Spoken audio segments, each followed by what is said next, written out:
man panic excellence na nado Dankwa Akufo-Addo e de atodwa echire mu se nema bia sori afi mu an kwasemu ni ha na dwene ye papa tete no ene se abato abiri mu no kamia se ebinom ente me ho ase amansa me ente me ho ase na ekoso no ha na dwene a osusu se ese tumi hwe e hu bibi. Yes, sir. How's everything going? Okay. How you doing?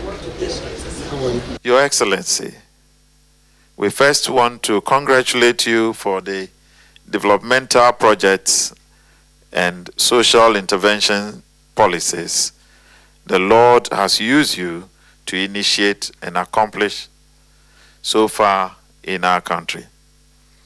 As a Christian ecumenical body, the Council is much concerned about the plight of the poor and marginalized in society. This year is an election year, and as usual, it comes with some apprehensions in the lives of many Ghanaians.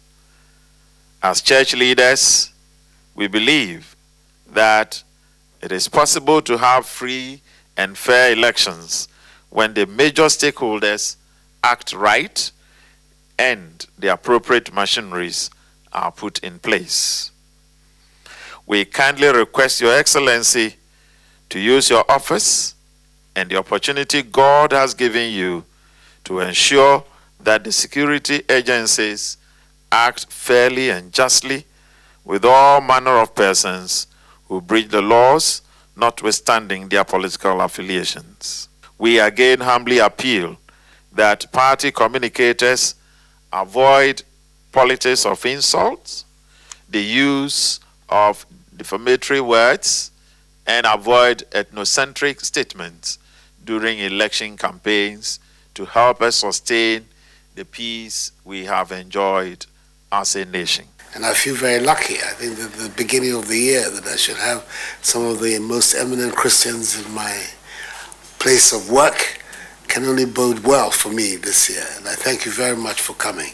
I'm concerned, I continue to be concerned that every time we're going to have elections, we have fears in our country about elections.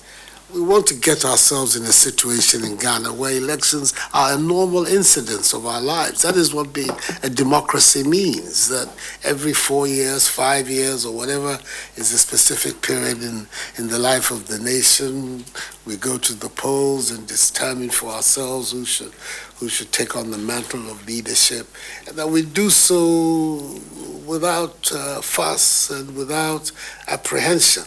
But unfortunately, it appears that we haven't got there yet. And for myself, who have given my life to the struggle for democracy in Ghana, it continues to be a matter of great I don't know what, pain or regret that still we should have these things. I'm hoping that this year, where I will be in charge of the process, that I can give an example that will make it possible for us in future not to look upon these quadrennial bouts of apprehension and fear that because an election is going to be held, our country's peace and security is going to be jettisoned. And it's a matter that we all want to work on, we need all to work on and continue to speak on about.